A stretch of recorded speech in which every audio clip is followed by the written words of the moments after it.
Bom dia, meus irmãos. Que a graça e a paz do nosso Senhor Jesus esteja com todos vocês. Amém? Então gostaram, né? Eu achei que eu ia estar mais acostumado de estar aqui na frente por conta do louvor, mas eu me enganei. Acordei 6 horas da manhã hoje, não sei porquê, e não consegui dormir mais. Então, se preparem para receber a unção de Deus.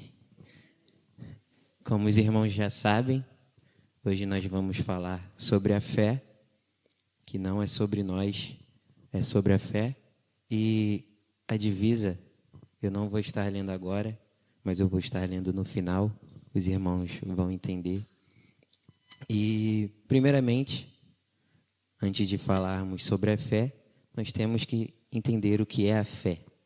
Então, nós vamos ler lá em Hebreus, no capítulo 11, versículo 1.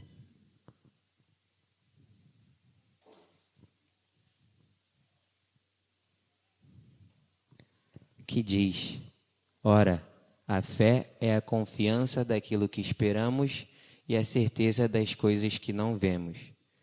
Em outras versões diz que a fé ela é o firme fundamento das coisas que se esperam e a prova das coisas que se não veem.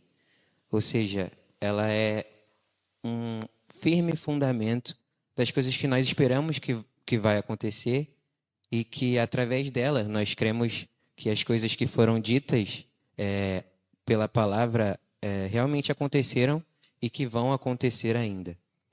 Mas em que ou em quem nós devemos depositar a nossa fé? Todos já sabem, em Cristo Jesus.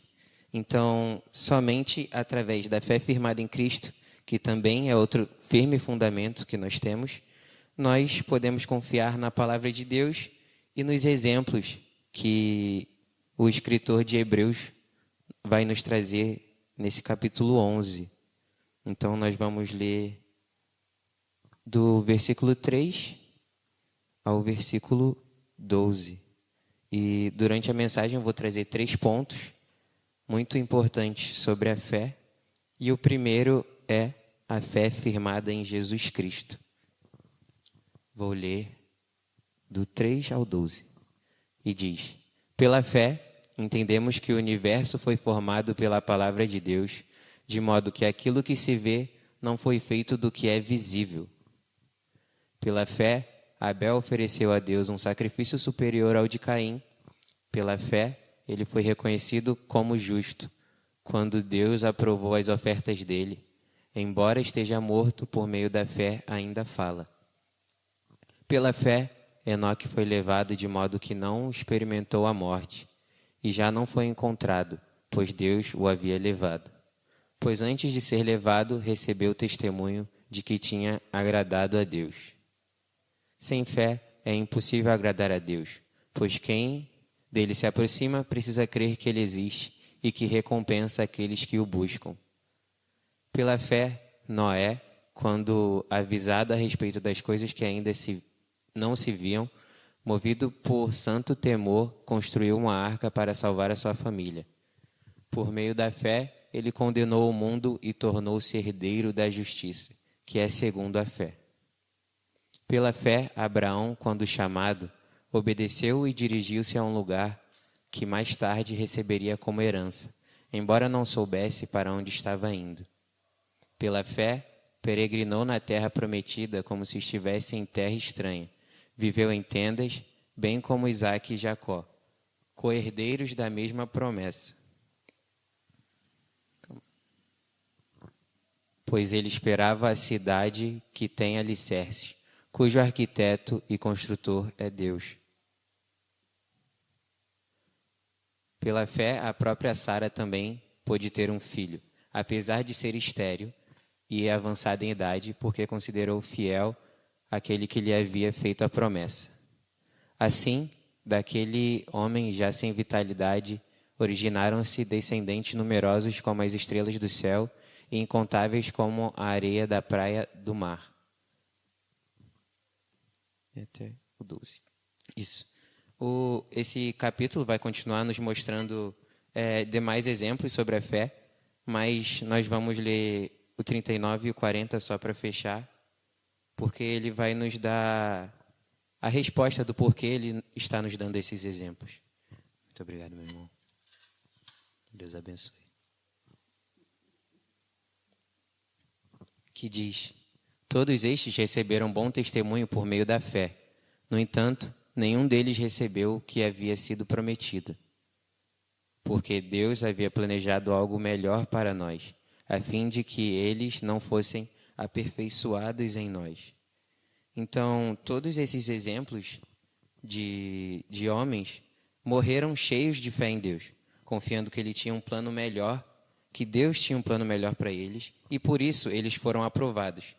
Essas pessoas reconheceram que não se tratava sobre elas mesmas, mas sim sobre a fé que elas tinham em Deus, o Criador de todo o universo e de tudo que nele há. E é isso que nós devemos fazer. Nós devemos confiar inteiramente no Senhor. Mas assim como existem bons exemplos, esses que foram ditos, também existem os maus exemplos. E nós também podemos firmar nossa fé em outras coisas. Vocês acreditam nisso? Que podemos firmar nossa fé em pessoas ou em outras coisas? E vamos usar um exemplo de uma pessoa que firmou a sua fé nos seus bens, que está lá em Mateus, capítulo 19, do 16 ao 22, que é o jovem rico.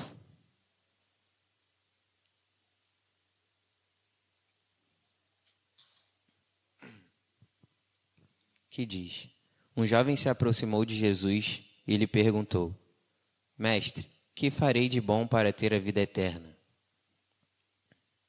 Por que você me pergunta sobre o que é bom? Jesus respondeu: há somente um que é bom. Se você quer entrar na vida, obedeça aos mandamentos. Quais? Perguntou. Jesus respondeu: não assassine, não adultere, não furte, não dê falso testemunho. Honre seu pai e sua mãe e ame ao seu próximo como a você mesmo. O jovem lhe disse: a tudo isso tenho obedecido. O que ainda me falta? Jesus respondeu: se você quer ser perfeito, vá, venda os seus bens e dê o dinheiro aos pobres, e terá um tesouro nos céus. Depois venha e siga-me. Ouvindo isso, o jovem afastou-se, triste, porque tinha muitas riquezas. Então nós podemos ver que o jovem, ele firmou a sua fé nos seus bens, nas suas riquezas, e não conseguiu largar dessas coisas para seguir a Jesus. Por mais que ele tenha seguido os mandamentos, como não matar, não cometer adultério, amar o próximo como ele mesmo, ainda assim faltava isso, mas ele não conseguiu. A sua fé nos seus bens era tão grande que isso impediu ele de seguir a Cristo. Então, quando a gente deposita a nossa fé, ou quando a gente firma a nossa fé em coisas ou pessoas que não são Cristo, não são de Cristo, nós vamos nos frustrar, nós vamos nos entristecer, assim como o jovem rico. Nós devemos abrir mão dessas coisas e considerar tudo como lixo, assim como o apóstolo Paulo, e depositarmos nossa fé apenas em Cristo Jesus. Amém? O segundo ponto é a fé no tempo de Deus. Nós vamos falar sobre a ansiosa solicitude pela vida, que está lá em Mateus 6, 25 ao 34, né, Monique? Deus testificando aí.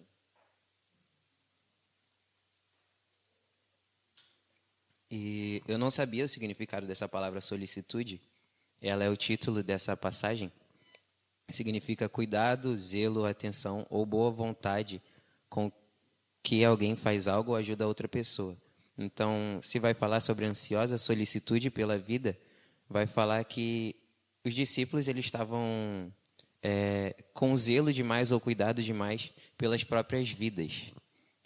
Nós vamos ver isso ao decorrer da passagem, que eu vou parando versículo por versículo. Aí, então, nessa passagem, Jesus vai falar sobre a ansiedade dos discípulos em relação à incerteza do sustento diário e a escolha de abandonar suas velhas dependências materiais para viverem dedicados a Jesus. E Jesus vai apresentar 3 argumentos que vão refutar esses pensamentos dos discípulos. E o primeiro já está no versículo 25, e eu vou lendo e parando e explicando, que diz: Por isso, digo a vocês, que não se preocupem com a própria vida, quanto ao que comer ou beber, nem com o corpo quanto ao que vestir. A vida não é mais importante do que a comida, e o corpo mais importante do que a roupa. Então, o primeiro argumento que Jesus dá aos discípulos é: quem nos dá o maior, também nos dará o menor. Então, se Deus nos deu a vida, por que Ele não nos daria o alimento? E se Ele nos deu o corpo, por que Ele não nos daria as roupas para cobri-lo? O grande problema é que nós, a nossa ansiedade tira a nossa capacidade de raciocinar sobre as coisas. Porque se conseguíssemos raciocinar nesses momentos, nós não teríamos essa ansiedade, essa preocupação com essas coisas. Porque nós servimos a um Deus todo-poderoso, a um Deus que é digno de toda honra e toda glória, a um Deus que criou tudo nessa terra, no céu e tudo o que nela há. Então, a ansiedade, ela nos cega disso. E vamos para o 26, que ele nos dá o segundo argumento. Observem as aves do céu, não semeiam, nem colhem, nem armazenam em celeiros. Contudo, o Pai Celestial de vocês as alimenta. Vocês não têm muito mais valor do que elas? Então, se Deus cuida das coisas pequenas, por que não cuidaria das grandes? Jesus mostra as aves aos discípulos e diz que eles não têm nenhuma preocupação. Elas não têm nenhuma preocupação. Não plantam, nem colhem, apenas vivem. E mesmo assim, Deus as sustenta. Então, se Ele sustenta criaturas pequenas como essas, comparado a nós, por que Ele não cuidaria da sua imagem e semelhança? Por que Ele não cuidaria de nós? E o terceiro e último argumento, no verso 27. Quem de vocês, por mais que se preocupe, pode acrescentar 1 hora que seja a sua vida? Então, o último argumento que ele dá aos discípulos é: a ansiedade não irá solucionar nada. Então, ele mostra que, por mais ansiosos que os discípulos estivessem, eles não podiam fazer coisas mínimas, como acrescentar, eu acho que é no próximo que ele vai falar, acrescentar um côvado de altura, ou seja, eles não podiam acrescentar 1 centímetro de altura ou 1 segundo à vida. Existem muitas coisas que são fora do nosso alcance e que nós não deveríamos nos preocupar, pois a solução não irá partir de nós, mas sim de Cristo. Esses foram os 3 argumentos, que é: quem nos dá o maior também nos dará o menor, quem cuida das coisas pequenas vai cuidar das grandes, e que a ansiedade não irá solucionar nada. Mas nós vamos seguir com os demais versículos, porque ainda tem mais, ele ainda fala mais coisas aos discípulos. Vamos ler do 28 ao 30. Por que vocês se preocupam com as roupas? Vejam como crescem os lírios do campo. Eles não trabalham nem tecem. Contudo, digo a vocês que nem Salomão, em todo o seu esplendor, vestiu-se como um deles. Se Deus veste assim a erva do campo, que hoje existe e amanhã é lançada no fogo, não vestirá muito mais a vocês, homens de pequena fé? Então, no final do versículo 30, Jesus faz uma declaração que nos mostra a raiz de todo problema e de toda ansiedade: a falta de fé, ou a pequena fé. Uma pequena fé em Deus tão grande, que criou o céu, que criou a terra, nos deu a vida, o corpo, o Deus que cuida das aves do céu, dos lírios do campo, e por aí vai. A falta de confiança na provisão de Deus nos coloca em um estado de ansiedade e preocupação em relação ao futuro que nós não deveríamos ter. do 31 ao 34.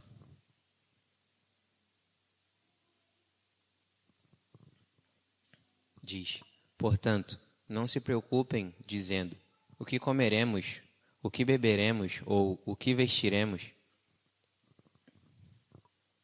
pois os gentios é que correm atrás dessas coisas, mas o Pai Celestial de vocês sabe que precisam delas.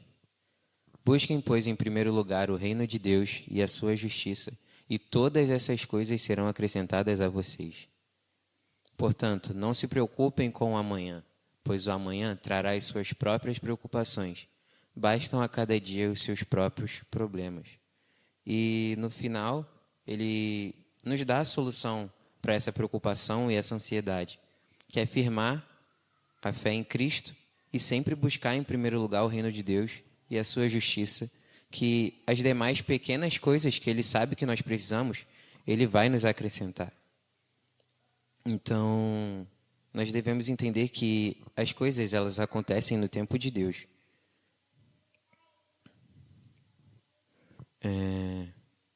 E antes de ir para o terceiro tópico, eu queria falar para os irmãos que o nosso país, ele lidera o ranking como o país com maior prevalência de transtornos de ansiedade do mundo, com cerca de 9,3% da população. Com certeza é mais, mas foi o que eu consegui tirar. Ou seja, 18,6 milhões de pessoas sofrem com essa doença no Brasil. Então é importante destacar que a ansiedade não é um probleminha, uma frescurinha, uma besteira. Muitas pessoas sofrem com isso e eu creio que aqui também muitas pessoas sofrem com isso. E é por isso que Deus, em todo o seu esplendor, profissionalizou os psicólogos, psiquiatras, psicanalistas e por aí vai, para nós procurarmos quando tivermos com esse tipo de problema. Então, é importante lembrar que terapia não é coisa de maluco e ela é importante para todos nós. Eu nunca fiz terapia, mas eu conheço pessoas que fizeram e estão se dando muito bem por causa disso. Então, se você tem algum problema, não que seja só ansiedade ou algum problema psicológico, procure um terapeuta, um profissional especializado. Deus nos deu isso, devemos usar. E o terceiro e último ponto é a fé segundo a vontade de Deus. Então, o primeiro foi a fé firmada em Cristo. O segundo, a fé no tempo de Deus. E o terceiro, a fé segundo a vontade de Deus. Muitas das vezes nós passamos por certas situações que a nossa fé é provada e que nos fazem refletir se nós realmente estamos com a fé firmada em Cristo. E que nos faz refletir também se nossa fé não chega a ser do tamanho de um grão de mostarda. Mas esse não deve ser o nosso pensamento, pois essas situações acontecem justamente para nos provar e para ver se realmente estamos firmes em Cristo ou se vamos nos deixar abalar por certas situações, mostrando que nós não confiamos inteiramente no Senhor. E na maioria dos casos, essas situações acontecem porque nós não sabemos pedir a Deus o que precisamos, ou quando pedimos a Deus, nós pedimos mal. Lá em Tiago, capítulo 4, versículo de 1 a 3, vai falar sobre isso. Que diz: de onde vêm as guerras e brigas que há entre vocês? Não vêm das paixões que guerreiam dentro de vocês? Vocês cobiçam coisas, mas não as têm. Matam e invejam, mas não conseguem obter o que desejam. Vivem lutando e fazendo guerras. Não têm porque não pedem. Pedem, mas não recebem, porque pedem com más intenções, com o fim de gastar nos seus prazeres. E eu estava passando o Instagram nessa semana e apareceu um post do pastor Iago Martins para mim, que o título era A Lei da Atração Evangélica. E ele dizia algo que batia com essa parte da mensagem. Então, eu vou ler aos irmãos. Que diz: A cultura neopentecostal ensinou uma geração inteira a tratar a oração como ordem, decretar, declarar, comandar, mas a Escritura ensina o oposto. O pão nosso de cada dia dás-nos hoje. Seja feita a tua vontade e não a minha. A oração que Jesus ensinou é uma súplica. O publicano que subiu justificado diante de Deus nem tinha coragem de olhar para o céu. Só disse: "Sê propício a mim, pecador." Paulo, o mesmo Paulo que escreveu boa parte do Testamento, do Novo Testamento, se descreveu como o pior dos pecadores, não como alguém com autoridade para decretar.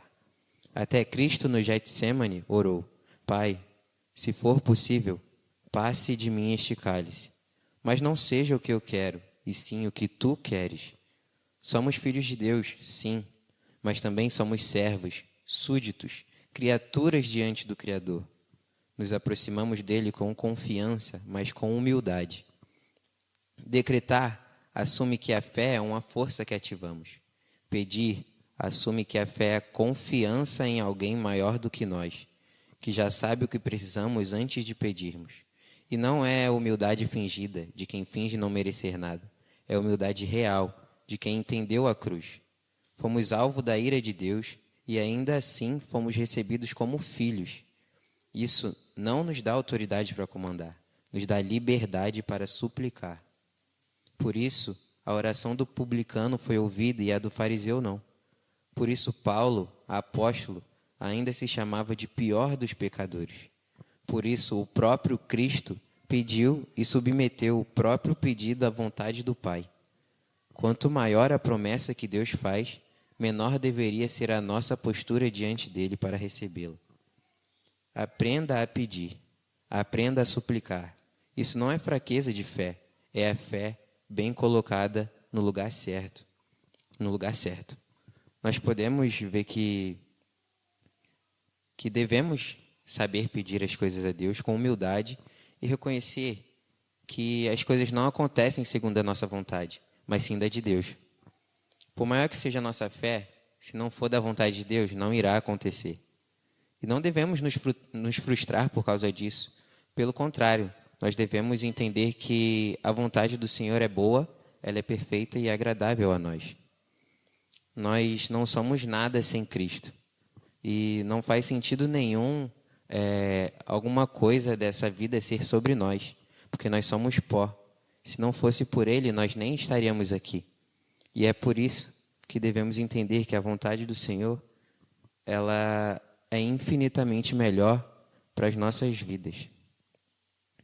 E esses foram os 3 pontos. E eu estava pedindo ao Senhor para que me desse alguma ideia para trazer de diferente para essa mensagem. E o Espírito Santo me deu a ideia de convidar alguns irmãos para estarem aqui contando alguns testemunhos sobre a fé. Então eu peço para que os irmãos que eu convidei venham aqui à frente, por favor.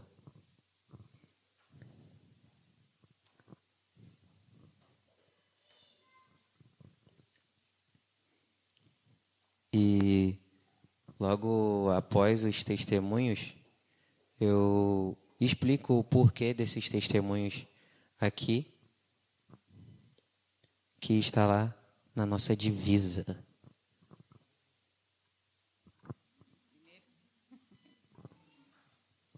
Será que eu vou conseguir falar? Bom dia, igreja. Saudade de vocês, viu? Quando o João falou, mãe, eu vou pregar esse domingo, e ainda bem que eu cheguei, né, gente? Senão eu ia ver lá em Pernambuco. Aí falou assim, eu vou chamar algumas pessoas para dar um testemunho de fé. Aí a senhora quer? Aí eu falei, João, fé, o que é que eu vou falar? Aí me veio logo a viagem, né? Que as irmãs sabem que eu estava orando, eu estava pedindo a Deus.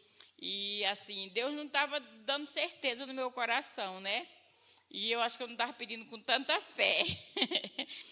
Mas eu queria muito ver meu irmão. Mas eu pedi a Deus assim, Senhor, eu não posso ir lá para fraquejar, né? Porque o meu irmão, ele é...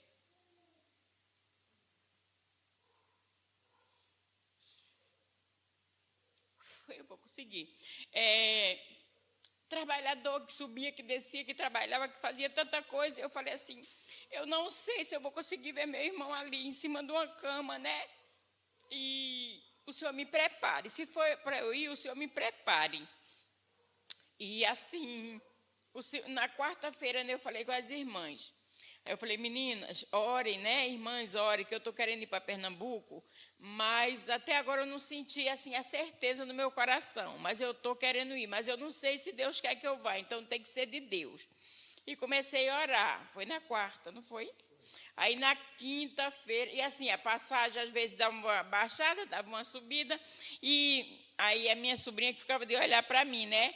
Aí na quinta-feira eu fui trabalhar, aí foi minha irmã Alice. Aí chegou lá, Alice, vamos por isso mesmo. Aí cheguei no trabalho, a minha irmã, tia, a passagem está tanto, a senhora quer ir? Aí logo a Alice disse, não, Nilda, eu não vou mais. Aí eu falei, Aline, aí tia, tem passagem para 9h30 da noite. Eu falei, Aline, não vai dar tempo, porque eu tenho que fazer mala, tenho que tomar banho, eu queria deixar a minha casa toda arrumadinha, organizadinha para os meninos, né? Mas não deu. E aí, de tarde, já quando eu vinha, já eram quase 5 horas, umas 4 e pouca da tarde, eu vim no Guanabara. A Aline falou assim, tia, a senhora já está vindo? Eu falei, estou no Guanabara. Olha, a tia Alice disse que vai. Eu falei, compra, Aline, a passagem. Aí compramos a passagem, só chegou em casa, só deu tempo eu fazer a mala, porque era para 9h30 da noite, né? Só deu tempo eu fazer a mala, ainda fiz um feijão para os meninos. E assim, eu não me preocupei com nada, porque nem a Alice, a gente assim, sabe ler bem, sabe? E a gente nunca viajou sozinha. A Alice falando, vamos, Nilda, é uma cega, né? Uma cega guia na outra. E eu falei assim, vamos, Alice. Mas eu não pensei em nada, eu só pensei que ia dar certo, eu só queria chegar lá. E aí a gente foi uma bênção, né? Assim, foi uma maravilha. E quando eu cheguei lá, que eu vi meu irmão, assim, foi um choque. Eu fui para um canto ali, eu chorei aquele momento ali. Mas ali, aqueles meus sobrinhos, a minha cunhada, eles não estavam precisando de alguém que ficasse chorando ali, precisava daquela força mesmo. E aí, eu também fui procurar um texto. João, você vai ler tal? Vou ler tal. Aí eu achei lá em Romanos, né, que diz que a gente é justificado pela fé e temos paz com Deus. E ali gera esperança, confiança e paz. Aí eu via meu irmão, todo mundo ali sofrendo, mas eu tinha paz, meus irmãos, eu tinha paz, sabe assim, no meu coração. Eu não pensava se ele era aquele homem que trabalhava, que isso, que aquilo, não. Eu só queria estar ali, sabe? Só queria estar ali perto dele. E aquilo me dava uma força, sabe? Tinha dias que eu chorava, tinha dias que eu não chorava. E eu falei assim, gente, é de Deus, só pode ser Deus. Então, eu creio que foi minha fé, né? Minha fé que fez ir lá e fez alegrar um pouquinho, às vezes, o coração daquele pessoal, como foi o tema do mês passado, né? Que a gente deve ser resposta de Deus para o Rio de Janeiro. Eu tenho certeza que pela minha fé, né, eu e a minha irmã, a gente fomos resposta de Deus ali naquela casa, ali naquele lugar, né? E a gente, como foi o louvor que os meninos cantaram, se ele fizer, ele é Deus, se ele não fizer, ele é Deus, né?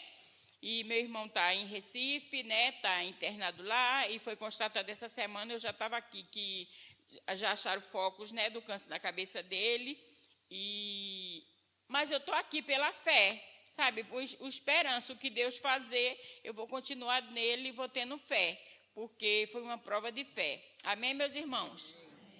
Glória a Deus. Aleluia. Eu ia falar 10 coisas, mas me veio a lembrança de quando eu estava em Jacarezinho, e logo no início houve um convite para eu ir a Amazonas. Uns já devem conhecer esse testemunho, e eu aproveitei, porque foi muito forte para mim. E eu não tinha recursos nenhum, como, né, a gente muitas vezes não tem, mas que é uma viagem que na época foi assim quase uns 6 a 7 mil, que ali hospedagem no Jocum, todos os lugares. Mas, meus irmãos, eu fiquei tão feliz quando a irmã me chamou lá, e eu falei, eu quero, porque nós aqui na igreja gostamos, né, de missões. Nesse eu quero, eu não medi as consequências, né? E quando eu fui ver, viagem caríssima, a irmã Nathalie falou, ih, minha irmã, aí de volta vai ser X, e tem isso, tem aquilo. E eu falei, Senhor. Mas eu orando ao Senhor, falei com Carlos, amor, eu vou poder ficar 16 dias no Amazonas? Ele falou, olha, se você deseja ir, vamos orar. E nisso começou, graças a Deus, minha irmãzinha em São Paulo, a Silvana também, e muitos ali me ajudando em pouca coisa. Mas o Senhor foi provendo. Mas eu quero dizer para os irmãos que a gente está falando de fé e de provisão divina. E quando era para eu ir, não tinha passagem. Éramos 26 tripulantes e 25 conseguiram ir no mesmo voo. Eu, o irmão Yuri, não conseguimos. E ele que comprou para mim a distância, que eu não sabia mexer, e nisso nós fomos juntos um dia antes. Aí eu lembro que quando viemos aqui na véspera da viagem, no domingo anterior, o pastor chamou eu e Nathalie para orar. Aí brincou ainda, eu lembro que a igreja, todo mundo riu, que irmã Helene Mar, que eu nunca tinha andado, voado assim, dizendo andar, a gente fala andar, de avião. E irmã Marli Rocha ainda brincou comigo, é fácil, eu te dou uns Lexotan, uns Rivotril. Mas, irmãos, o pastor, para me animar, falou, tem muita anaconda, e para aquela região tem muita turbulência. Aí é que todo mundo riu. Eu olhei para ele, eu falei assim, para baixo em Nathalie, eu acho que eu não vou. Mas foi aquela coisa brincalhona, eu já sentei super feliz. Voltando, tínhamos que tomar uma vacina para a febre amarela. E eu, a única, também não tinha tomado. Aí eu fui no alto, no posto. Ali a enfermeira, no horário de 10 da manhã, me atendeu. Aí todo mundo tinha que tomar, e todo mundo tomou. A moça não quis dar a vacina. E eu falei assim, como assim? Eu estou indo para o Amazonas. Olha, posso te explicar uma verdade? Essa vacina, ela dura 10 a mais anos. Eles que vivem mandando tomar mais. Eu olhei para ela e falei, não vou tomar então. E vim embora, feliz com a capacidade daquela profissional, né? Nisso que eu viajo, meus irmãos, eu e Yuri sozinho, uma noite antes. Cheguei no Galeão, direitinho, nós fomos. Deus me levou, tranquila, dormi. Fizemos ali, chegamos na Geocum já quase 8 da noite. Pegamos ainda um carro e a provisão de Deus. Nós dormimos e nós que acolhemos os novos 25, que era o restante, que chegaram pela madrugada e pela manhã. E voltando ao assunto, ali a minha hospedagem, uma cardiologista, que éramos uma equipe de profissionais, cada um ia fazer uma atitude. Tínhamos uma cardiologista e clínica geral, doutora Késia. Essa ficou muito minha amiga. Eu acolhi, ela falou, não quero dormir lá no casarão, não, quero dormir com você. Aí nós ali, essa mulher começou a brincar comigo. Olha, eu quero você comigo como ajudante no teste de glicose, na ferir pressão e tal. Falei, olha, eu não sei muito, eu fiz esse curso há muitos anos. Ela foi e me ensinou. Helena, vamos ficar juntos, a gente se dá tão bem. E nós ficamos. Voltando à vacina, eu quero dizer para os irmãos que passou uma semana, a maioria começou a ter diarreia, irmão Roberto Gouveia foi um que pegou, ficou muito mal. Irmão Yuri, ele chegava a pular, delirando, pulando, aquela febre altíssima.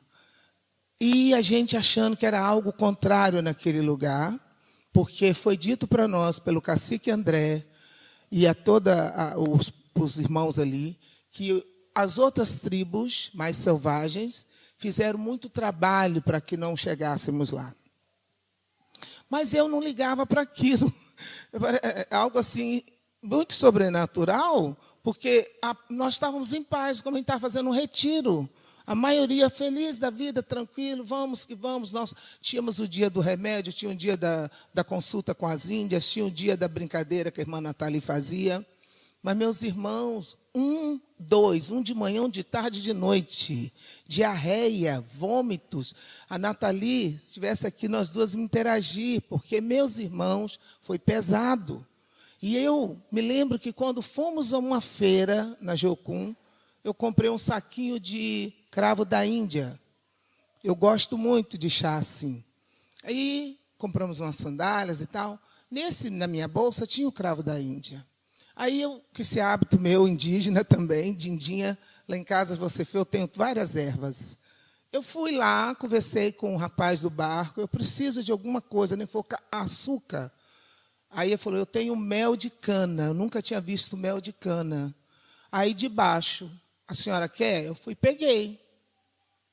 Eu pegava as cascas da cebola, que nós fazíamos almoço no barco, fazia o chá com a casca da cebola e o mel de cana. Meus irmãos, eu dei o Yuri, que esse Yuri estava até só de short, que ele gritava, ele começava a falar em línguas, porque ele é muito pentecostal, que ele já veio aqui 2 vezes pregar, mas ele naquele momento ali, delírio, ele falando e gritando, e eu falando com ele, em nome de Jesus, Senhor, esse que nos trouxe, toma esse remédio. Gente, era fato. Yuri melhorava, aí vinha o irmão Roberto, depois foi indo. Chegou da doutora Késia. Doutora Késia dormia numa rede comigo. Eu dormia assim, ela assim. Ela evacuou a rede toda, a diarreia, água pura, cólicas fortes. Também fiz as mesmas coisas. E ali nós tínhamos o quê? Só frango, salsicha, carne moída, porque era a única alimentação nossa naquele projeto. Então, nós não nos alimentávamos nas tribos. Ficávamos ancorados, eram várias saídas.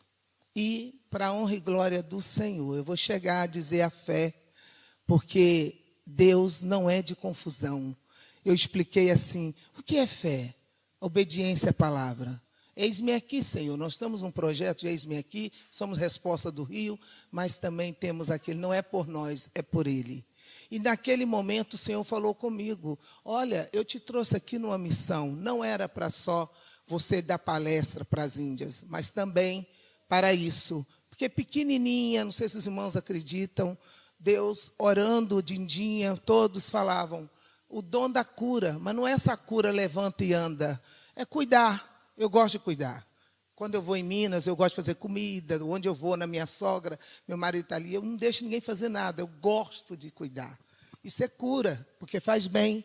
E ali, eu comecei a dar para a doutora Késia. Lavei a rede dela, no final do barco. A rede dela era toda de fezes, direto. Aí ela começou a dormir num pano grande que eu tinha. Na rede também, eu revezava com ela. Meus irmãos, todos, menos eu, para não dizer que eu sozinha para contar vanglória, o Senhor segurou uma irmã da igreja, uma igreja que tem em Ipanema, que não me lembra a memória, ela foi até fazer unha das Índias, eu ajudava ela, essa irmãzinha também não teve. Deduzindo, todos acharam que era água, porque ali o barco ficava e as fezes ficavam ali. Porque uns tomou banho, mas eu entrei na água. Eu falei, é a vacina, reação da vacina. O livramento começou aqui. E aí, vamos. Nessa nossa ida e vinda, fomos para uma outra tribo indígena, que foi 2 dias de barco.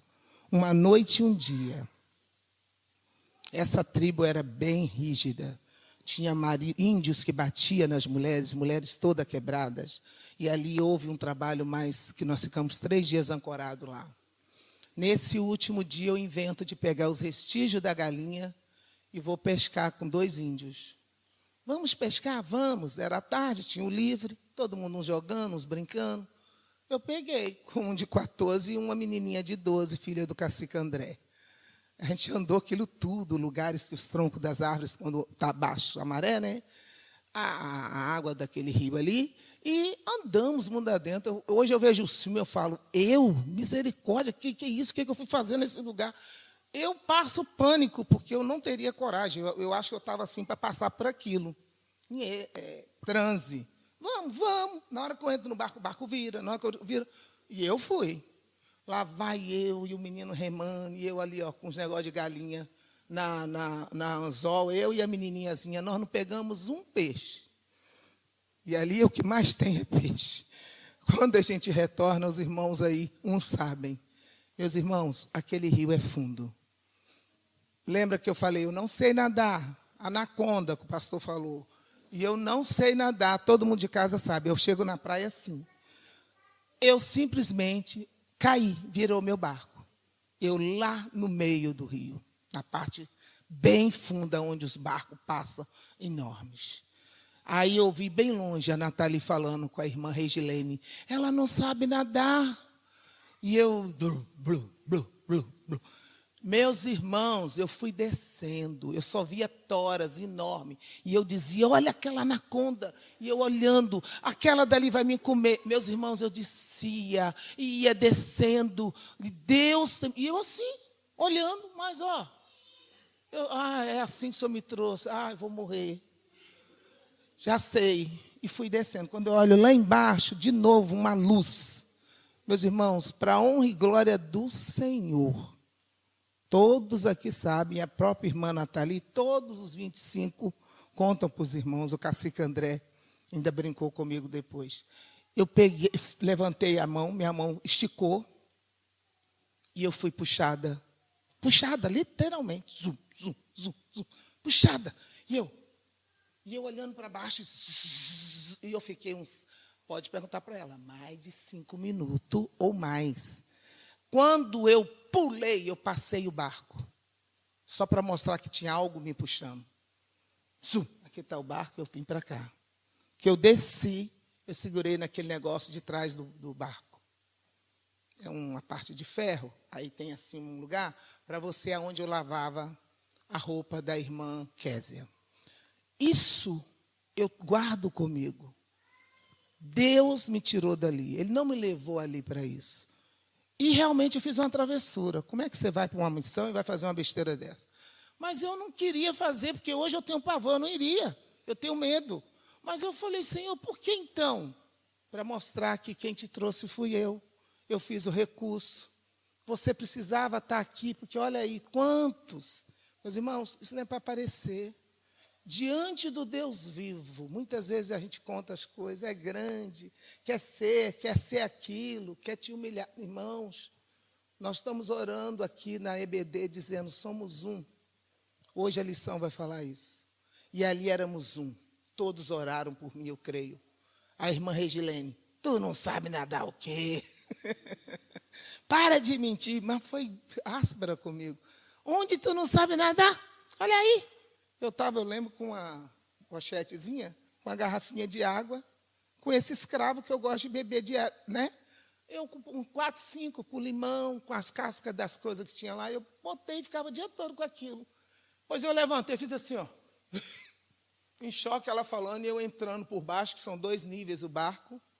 Meus irmãos, para a honra e glória do Senhor, eu conto isso para vocês, que não foi só minha ida e vinda, e eu voltei super serena, tranquila, e eu creio que esse Deus que está lá em Gálatas 2:20, nós podemos dizer assim, muitas vezes a gente, como o pastor falou, acho que é Gálatas 2:20,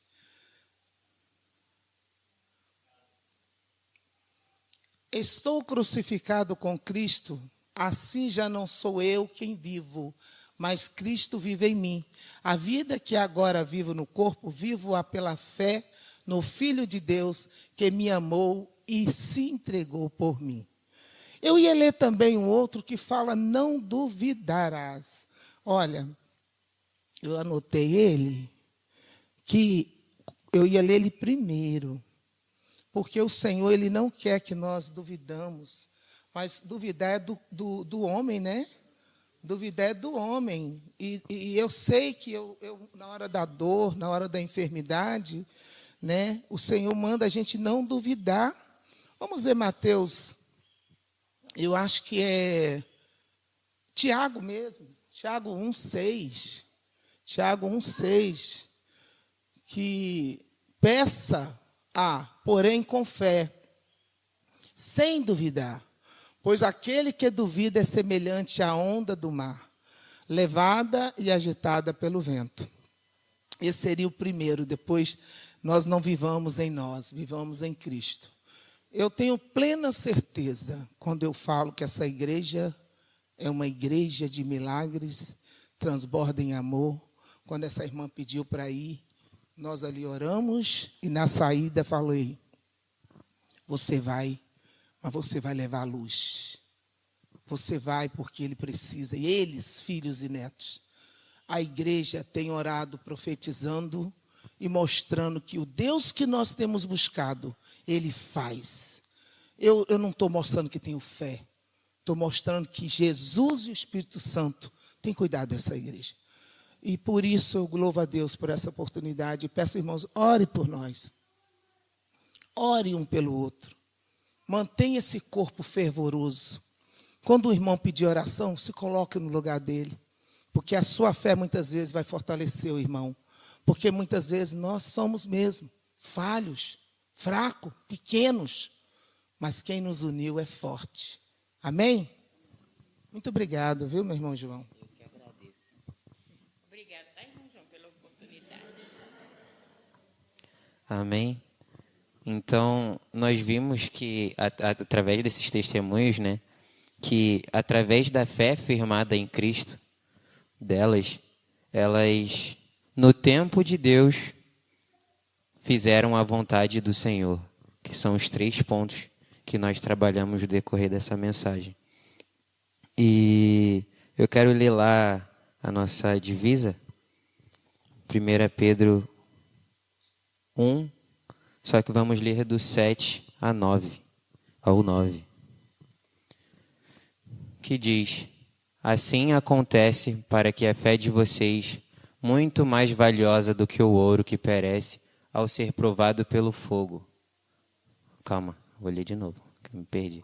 Assim acontece para que a fé de vocês, muito mais valiosa do que o ouro que perece ao ser provado pelo fogo, seja provada e resulte em louvor, glória e honra quando Jesus Cristo for revelado. Vocês o amam, apesar de não terem visto. Mesmo não o vendo, agora creem nele e exultam com alegria indizível e gloriosa, pois receberão o resultado da sua fé, a salvação de vocês. Amém? Então, eu agradeço a oportunidade. Espero que os irmãos tenham compreendido e tenham guardado no coração de vocês. E é isso. Não é sobre nós, é sobre a fé.